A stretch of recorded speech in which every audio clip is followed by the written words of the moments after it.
ఎలా ఉండేవి సార్ సౌందర్య గారు ఎలా ఉండి అంటే తనతో నేను 2 సినిమాలు చేశాను. సో హలో బ్రదర్ టైంలో అంటే తను అప్పటికి ఇంకా పెద్ద హీరోయిన్ ఏం కాదు, జస్ట్ 2వ సినిమానో 3వ సినిమానో.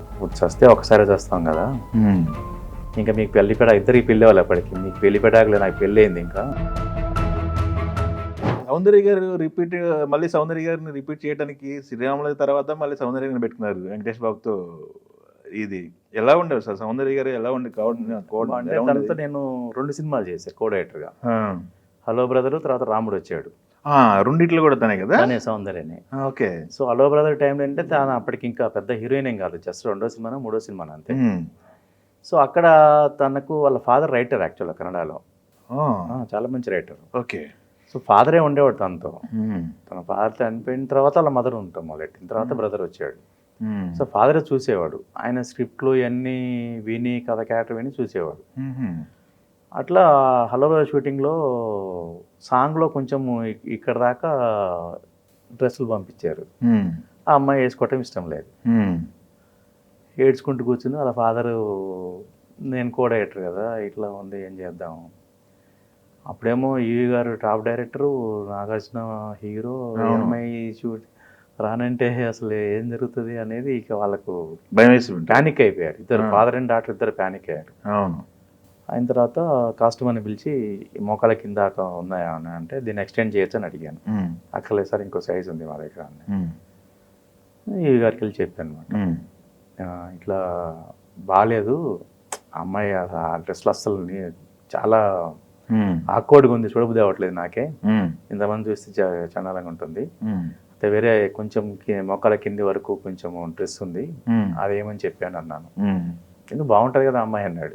అస్సలు బాగాలేదన్న, మీరే అస్సలు బాగాలేదు, వద్దు బాగోదు, ఆ డ్రెస్ ఏమని చెప్పాను.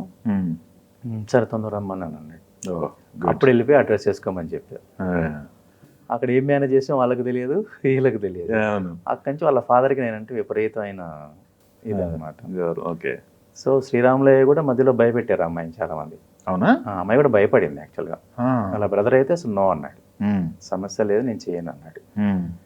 ఇంకా ఇక్కడ ప్రశాంత్ కుటీల్లో ఉండేవాళ్ళు, నేను వెళ్ళి సౌందర్యతో నేను మాట్లాడతాను, నువ్వు వెళ్ళు అమర్ బయటకు వెళ్ళమన్నాను. బాగా చనుకోండేది, నువ్వు బయటకు వెళ్ళి నేను మాట్లాడు సౌందర్యతో అంటే ఏ మాట అయినా కూడా కన్విన్స్ కాదు, సమస్య లేదు మేము చెయ్యం, అమౌంట్ నీకు ఎప్పుడు కావాలంటే అప్పుడు నేను ప్రొడ్యూసర్ పంపిస్తాను అన్నాడు. నువ్వు ముందు బయటకు వెళ్ళి నేను మాట్లాడుతున్నాను, నేను ఇక్కడే ఉంటాను నువ్వు మాట్లాడాలి. ఎందుకు భయపడింది మాట్లాడప్పుడు మళ్ళీ ఏమన్నా అటాకులు దొరుకుతాయి, భయపడతారు కదా మా అమ్మాయిలు కదా కొంచెం. అప్పుడు ఎక్స్ప్లెయిన్ చేసి క్యారెక్టర్ ఏంటి నువ్వేంటి, ఇట్లాంటి క్యారెక్టర్ లైఫ్ దొరుకుతాయి అసలు,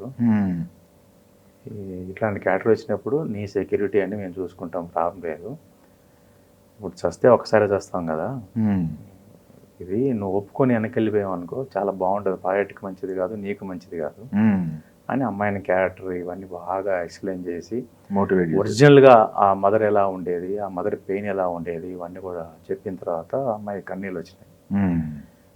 చేద్దాం రా అంది. అందుకనే తను రావద్దన్నా, నేను వచ్చి కన్విన్స్ చేశాడు. ఇప్పుడు నువ్వు ఎట్లా రెస్పాన్సిబిలిటీ తీసుకుంటావు అన్నాడు. నీకెందుకు నేను చూసుకుంటా అందులే, అంత చదువు నేను చూసుకుంటా అందులే, మా ప్రాణాలు కావా, ఇంకా మీకు ఇద్దరికి పెళ్ళి వాళ్ళు అప్పటికి, మీకు పెళ్లిపెట్టాకలే నాకు పెళ్ళి అయింది, ఇంకా నాకు ఉండదా, సినిమా చూసుకోవాలి అంటే వాళ్ళకి మధ్య ఏదో ఒక ఉంది జరిగింది, ప్రతిసారి ఏం జరుగుతుంది అక్కడ, ఆయన షూటింగ్ అంతా ఇక్కడ చేస్తున్నాం కదా అదేం ప్రాబ్లం లేదని చెప్పాం. యాక్చువల్లీ ఇక్కడే అనుకున్నాం షూటింగ్ అంతా. అట్లా సెట్ అయిన తర్వాత ఒక 5 రోజులు చేసిన తర్వాత సమస్య లేదు అనంతపురం చేయాలని డిసైడ్ చేసుకున్నాం. అనంతపూర్లో చేసి ముందు ఇక్కడ షెడ్యూల్ చేసి ఆ తర్వాత అందరికి చెప్పాం అనంతపూర్లో. అది మరి ఆర్టిస్ట్ అంతా ఎక్కడ పెట్టారు వాళ్ళని తీసుకెళ్ళిపోయి? అనంతపూర్లోనా? ఓకే. రోజు 1 hour జర్నీ ఉండేది. ఓహో సూపర్, అల్టిమేట్. తర్వాత మళ్ళీ కట్ చేస్తే విదేశాలు జయమానదర, అది మొత్తం మామూలు ట్రాక్ కదా అది. అవును, చాలా బాగుంటుంది, అల్టిమేట్ ట్రాక్. చాలా మంచి యాక్టర్స్ అమ్మాయి, చాలా వెల్ బిహేవియర్ అనమాట, చాలా ప్రొఫెషనల్. అంటే వాళ్ళ ఫాదర్ వల్ల, వాళ్ళ ఫాదర్ సినిమా నుంచి వచ్చాడు కాబట్టి ఆ ఫాదర్ వల్ల డిసిప్లిన్ కానీ తన క్యారెక్టర్ని బిల్డ్ చేసుకోవటం, ప్రొటెక్ట్ చేసుకోవటం ఇవన్నీ కూడా అమ్మాయికి బాగా తెలుసు.